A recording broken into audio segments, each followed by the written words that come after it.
Welcome to Scaling with People, your weekly playbook for turning chaos into compounding growth. Each week, we go under the hood with battle-tested experts in all areas of business, from marketing to sales, operation, finance, and people, plus product and leadership, to unpack the plays, numbers, and systems that turn chaos into compounding growth. Learn straight from founders and experts who've done it and continue to do it successfully.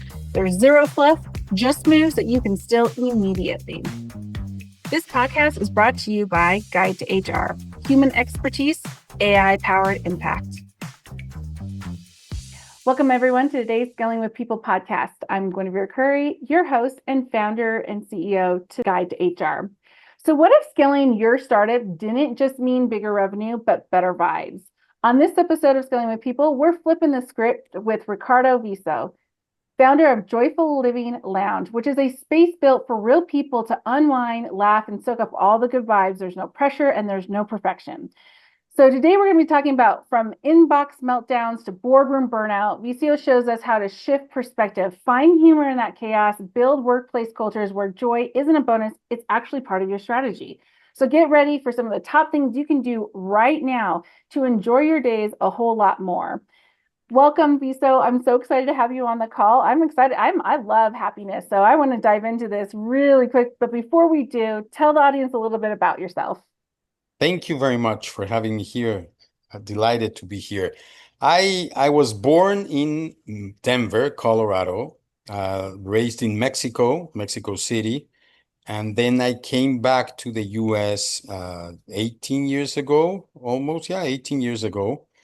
And I started my professional life with being in retail. I was in retail for many, many years in everything, operations, purchasing, procurement, sales, everything that you can imagine. I spent doing that. Then I shifted into e-commerce or everything related to e-commerce.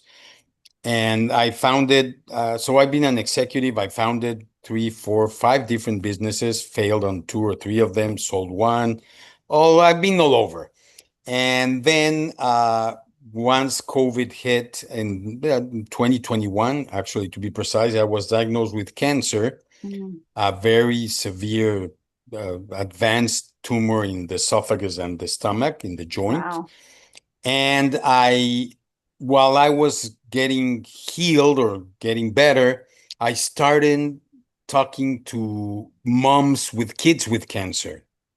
And that shifted completely the way, or many things that I believed in, it reinforced them to me. And I started talking to these women, which compared to what they are going through, your situation becomes like very light, let's put it that way. And I started talking to patients with cancer and in pharmaceuticals and everything related to cancer. And then I realized that one way or the other, that's not what I was trying to put the message out there, was not only for cancer patients at all. It was actually much more important for people that are not facing that kind of situations. And my life has been tons of different. My mom died when I was 10 years old. I got cancer. I got divorced. I bankrupt, everything that you can think of. And I've always find a way to see the good things about what's happening to me, but I didn't have the science behind it. And so the last 2 years, I created the Joyful Living Lounge, which I'm launching fully these weeks. And I decided to do that to help people enjoy what they do. I realized that no matter how successful they are, no matter what amount of money they make, and I mentioned those two because those are the two that people focus on. Right. And no matter what they do, they are not happy. They're not enjoying what they do, and it's a waste of time. I mean, so I decided to focus on that and help people enjoy what they do. That's it. That's basically what I'm doing now, and through Joyful Living Lounge. I love that. I always say you only get so many turns around the sun. You should be doing what you love and enjoy doing it. Like if I enjoy what I do on the HR front, especially in the technology side. And if it means I'm working 10, 15, well, hopefully not 15, but 10, 12-hour days sometimes, like if I'm having fun doing it, it doesn't even feel like work. It feels like play, right? And you're enjoying it. Like so yeah, if you're not doing what you love, then that 10, 12-hour days could be excruciating for you. No, and actually, many times, I mean, I do understand life is hard in many ways. And Yeah, sometimes they might say, well, yeah, but you cannot always do what you love. I understand and I partially sure. agree, but you can enjoy more what you're doing. Yeah, That's a fact. yeah. You cannot tell me, yeah, well, you can tell me, yeah, there are many people that cannot do what they love. Okay, I get you with that. But everybody can enjoy a little bit more what they do. And you see it. What's the worst job you can imagine for you? Tell me, and I can give you two people, one of them enjoying it a little bit more, and the other one suffering that job Yeah. tremendously. So you can always choose to enjoy a little bit more what you're doing. That's a fact. Yeah, that's so true. So, how did you start converting this into helping business owners, incorporating this into the culture and their not just their life and their work, but into the culture of their business? Well, it happened that I was helping people directly, like let's call it every single person. And I started thinking, how can I reach more people? How can I reach and get the message to more people? And through friends that had companies or were executives in companies, I told them, no, let me give this speech or let me give this workshop. And I started doing that because also, if you see the last 8, 7 years, 6 years, this new position called Chief Happiness Officer started Hmm. to become something, and that's not creating spaces where the clown goes in and everybody. No, it means again, how can you get employees to be happier? And I shifted from happy to joy because happiness it's more complicated in terms of how can you define Hmm. happiness. Yeah. And many times people tend to, and that's the other thing that people tend to do is like, I'm going to be happy when something happens. When I get this title, when I get this money, when I get when this I get accolade, yeah. when I get married, when I get divorced, when I whatever. And it happens that that moment of happiness lasts like that. It Hmm. comes and it goes.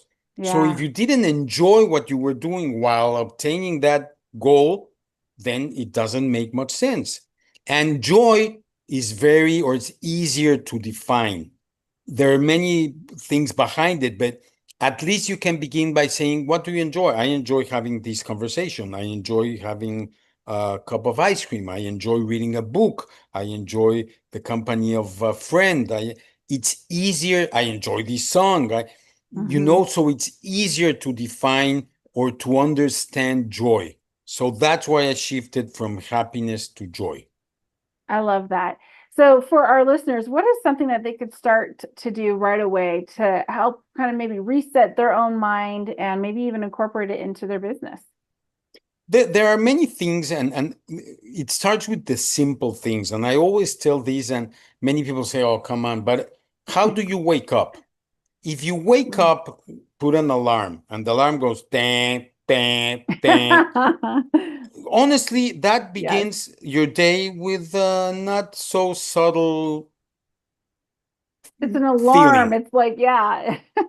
And then what people normally do, they start doing that. Then if they have a routine, they do a routine. A routine by itself, you need discipline and it becomes something difficult to keep. And then if you don't keep it, you get stressed. Then you get into a car and then you start listening to news, which the news are horrible no matter what you want to listen to and no matter which side of the equation you're in. Yep. So by the time, and then you commute and you stay in traffic and people are pissed in traffic. So by the time you get to your office, you start working, you've already filled your mind with so bad things that it's hard Hmm. to start your day in a good mood.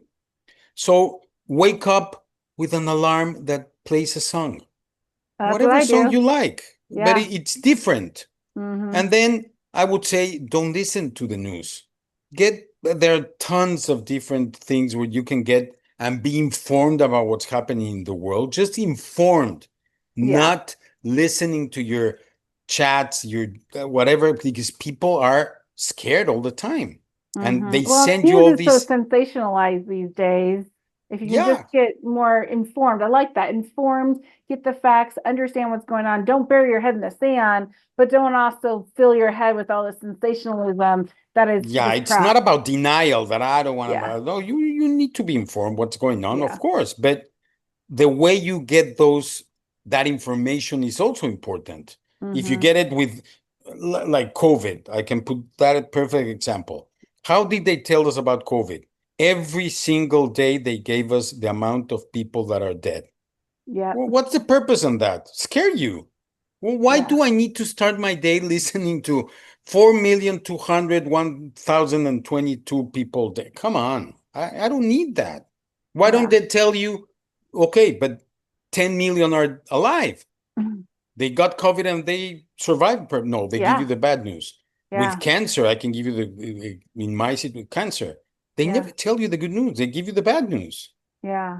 They give you the probability to die. What's the probability of you to get the side effects? Come on, there's more people than that live through it than they die, but you get the bad news and your Well, and the mind, mind is such a positive or negative force, right? Like you can actually flip the script on your own physical yes, being if you're in a positive mindset. but you need to practice on that. You need Yeah. to make it a habit. And people when they exercise, they make it a habit. Nutrition was it, but in terms of enjoying and being at peace, let's call it, you Mhm. don't. You expect life around you to bring you that joy or bring you that inner. It doesn't happen, and it's not gonna happen. You need to focus on it consciously. Created these methodologies called RIC, and it's to recognize that you actually are not enjoying, identify what brings you joy, and consciously looking after those things that brings you joy. And in terms of the companies, I realize also that if I just went out to the companies and say, hey, I want your employees to be happier, most of the employers would say, yeah, well, it's not that important. It happens that it is because productive wise and turnover wise, and there are many different data that I can give you and I can give you. When people enjoy more what they do and they're happier where they work, the culture is a better culture for that, the companies are better off. And I Whatever would, they, yeah, and it's a yeah, fact also. It's not something yeah. that I'm creating. I'm saying, no, it is. I Right. mean, And I'd when even you, add to that, not only are they more productive, but if they're in a happier mindset or more joyful, let me correct myself there, more no, it's, joyful mindset, right? Then they're probably thinking in a different capacity than if they're not, which that's that also capacity, scientifically proven. Yes. yeah, When and you they could are, come up with more innovative ways of doing things, or maybe even something like maybe it's a exactly, product that your company should start exactly. doing, or maybe it's a different way of branding and selling your product or your business, right? So having somebody in that joyful mindset gives them that innovative creativity space that they probably wouldn't Completely. be in. Being positive doesn't solve the problem. It's not that being positive, you're going to live if you can cancer. You're going to solve a problem. No, no, it doesn't. But it gives you the option, or it gives your mind more options Yeah, to solve a problem. yeah. That's a fact as well. So you'd rather have people enjoying more their day-to-day work than just not that again, it's a fact. And what you perfectly say it. It's you it gives you more options, it gives you more your mind becomes more creative, it gives you so it's better in every Yeah. way you can see it, it's better. Yeah, absolutely. So we've given one tip as an individual, wake up, and how you wake up will impact your mood and your thoughts for the Yes, day. So let's get into, okay, now I'm at work. How can I positively impact and bring joy, maybe bring joy or help my coworkers, my peers, my direct reports get more joy in their life? What's a step or tool that you could share with us on that? I think one of them that's very important in many ways is that when you, let's call, dissect all the tasks that you do daily, whatever they are, meetings, these, that, and you try to find the ones that you like or dislike the most, what can you do about those to increase that joy, Mm-hmm. whatever it is? And increasing that joy or decreasing the amount of stress or the amount of dislike that you have for that task, when you focus on that, it immediately starts to get better. And I can tell you again, they can tell me, well, but it's a neurosurgeon. It's stressful, of course. But you have neurosurgeons playing music while they operate, Mm-hmm. music and hard rock or whatever, because that brings a different vibe to what they're doing. Yeah, And it creates a different atmosphere in the people that are helping him with the surgery. So you exactly. can ask a neurosurgeon and they will say, yeah, well, my team is much more relaxed. They have, I mean, they make a mistake and you die. It's Yeah, stressful that's as, stressful. Yeah, but again, you can create a different atmosphere while doing that. They play music. Some of them would be much more, again, whatever they do to make that team feel better or feel more relaxed, that helps. When you dissect those tasks in let's get out of the surgery room, and when you are doing whatever they're doing, a factory line or a production line or a job at your office, what can take away that dislike you have about that particular task? And when you dissect that and you move it to a place where you enjoy it a little bit more, you include a song in between, you include breath work, you can get out of that meeting for a second. There are many things that you can start doing. And when you see it from above and basically dissecting all that it's creating a stress or a problem in your company, that helps the attitude and the moral of the company for sure. yeah, absolutely. And I think it's such an interesting thought of just bringing that joy in. And as a manager, it's also your responsibility to learn It about your is. people, right? Like I would say pre-COVID, employees were having to learn about their manager and managing to the manager. Now the managers post-COVID, you need to know each individual and you need to have that connection, and what might bring joy to one person may not be the same for your other person. And how do you And bring most of that the times in? it might not. Yeah, And yeah, in my mind, to be honest, it's again, it's not about creating a space where you, because many people make the mistake of or confusing about irresponsible with fun or with joy, and it has nothing true. to do with it. Yeah, You can, you become an adult and people expect you not to have fun. What's life without fun? I mean, you're exactly. here to have fun. Yeah, There are many situations that are not funny, of course, and they're serious. And yeah, but bringing humor and bringing joy to whatever that situation is, again, it changes the mindset and it helps you solve much more easier or less complicated problems. That's for yeah. sure. And I love what you talked about earlier. I was going to add in, when you're looking at your calendar and what you're spending your time on and what activities, tasks, and things you're working on, what are some of the things that are not bringing you that joy? What are things that like you just like internally groan, oh God, I gotta do this today, right? Or I gotta meet with this person, or I gotta do X, Y, Z.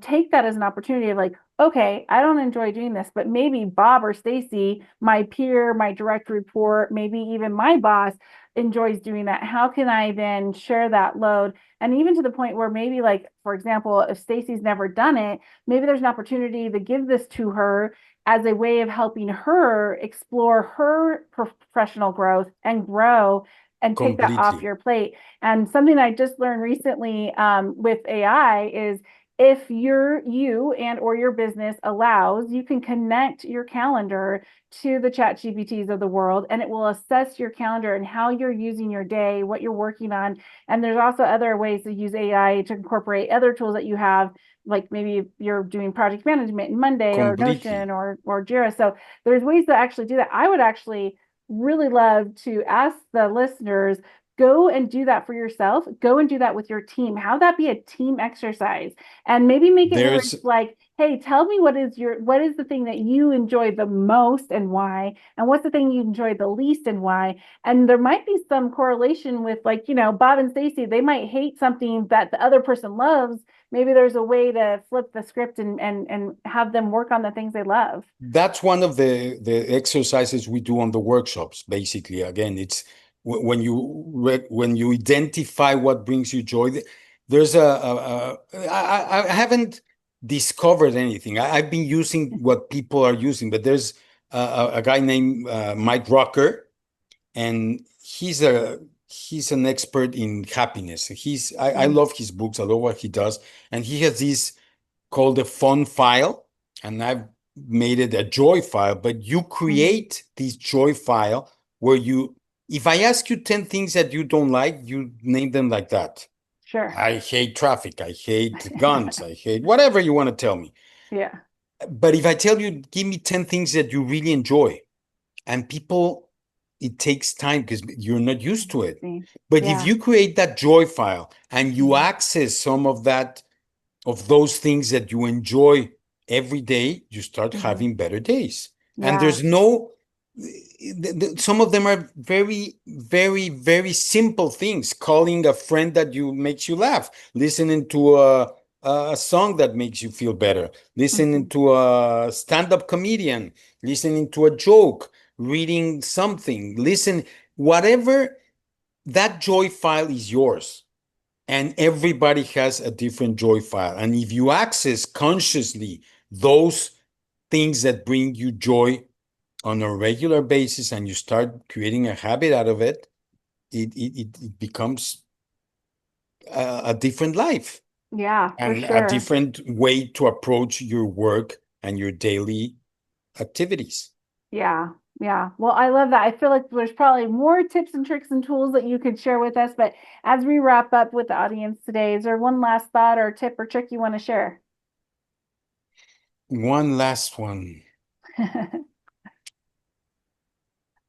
Well, I believe that the first part of it is to recognize that you're not enjoying your life. And I don't, it's not about being, it's true. When you go through life just living and doing things, the way that they put it, that human doing instead of human being, human doing, you do and do and do and do. And you cannot have even the time to realize that you're not enjoying what you're doing.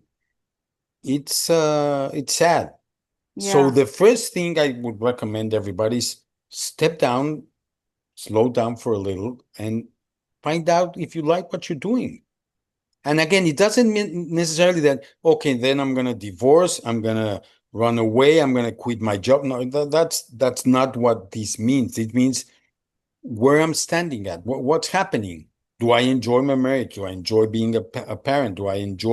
You start dissecting all of those and trying to find out what you really like and what you don't. Yeah. And the things that you don't, what can I do to start enjoying them a little bit more? And that's a conscious decision. You cannot just say, well, tomorrow I'm going to start enjoying everything. It doesn't work that way. Right. Yeah, exactly. Well, Vicio, thank you so much for today. I enjoyed our conversation. And for the listeners, I hope you did as well. And we will see you on the next one. Thanks so much for joining us today. Thank you very much for having me. Take care. Bye. That's a wrap for today's episode of Scaling with People. If you got value from this conversation, do me a favor, share it with someone building something big. And hey, I'd love to hear your take. Drop a comment, shoot me a message, or start a conversation. And don't forget to subscribe so you never miss the bold, unfiltered strategies we drop every week. I'm Guinevere Curry, founder and CEO of Guide to HR, where we help high-growth companies scale smart with people-first strategies and AI-powered systems that don't just keep up, they lead. If you're building fast and want your HR to move faster, head to guidetohr.com and let's talk. And remember, scale isn't just about speed, it's about people. Until next time, have a great one.